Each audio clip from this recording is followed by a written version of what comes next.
Chapter 9. Rights and Duties of an Apostle. Am I not a free man? Am I not an apostle? Haven't I seen Jesus our Lord? And aren't you the result of my work for the Lord? Even if others do not accept me as an apostle, surely you do.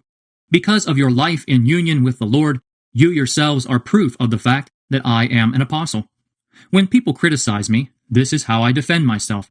Don't I have the right to be given food and drink for my work? Don't I have the right to follow the example of the other apostles and the Lord's brothers and Peter by taking a Christian wife with me on my trips? Or are Barnabas and I the only ones who have to work for our living? What soldiers ever have to pay their own expenses in the army? What farmers do not eat the grapes from their own vineyard? What shepherds do not use the milk from their own sheep? I don't have to limit myself to these everyday examples because the law says the same thing. We read in the law of Moses, "Do not muzzle an ox when you are using it to thresh grain." Now, is God concerned about oxen? Didn't he really mean us when he said that? Of course that was written for us. Anyone who plows and anyone who reaps should do their work in the hope of getting a share of the crop. We have sown spiritual seed among you. Is it too much if we reap material benefits from you? If others have the right to expect this from you, don't we have an even greater right? But we haven't made use of this right. Instead, we have endured everything in order not to put any obstacle in the way of the good news about Christ. Surely you know that the men who work in the temple get their food from the temple, and that those who offer the sacrifices on the altar get a share of the sacrifices. In the same way, the Lord has ordered that those who preach the gospel should get their living from it. But I haven't made use of any of these rights, nor am I writing this now in order to claim such rights for myself. I would rather die first. Nobody is going to turn my rightful boast into empty words. I have no right to boast just because I preach the gospel. After all, I am under orders to do so. And how terrible it would be for me if I did not preach the gospel. If I did my work as a matter of free choice, then I could expect to be paid.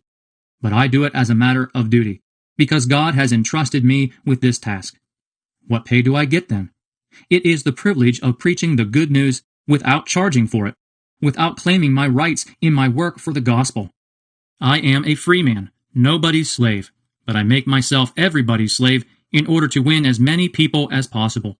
While working with the Jews, I live like a Jew in order to win them. And even though I myself am not subject to the law of Moses, I live as though I were when working with those who are, in order to win them. In the same way, when working with Gentiles, I live like a Gentile, outside the Jewish law, in order to win Gentiles. This does not mean that I don't obey God's law. I am really under Christ's law. Among the weak in faith, I become weak like one of them, in order to win them. So I become all things to all people, that I may save some of them by whatever means are possible. All this I do for the gospel's sake, in order to share in its blessings. Surely you know that many runners take part in a race, but only one of them wins the prize. Run then in such a way as to win the prize.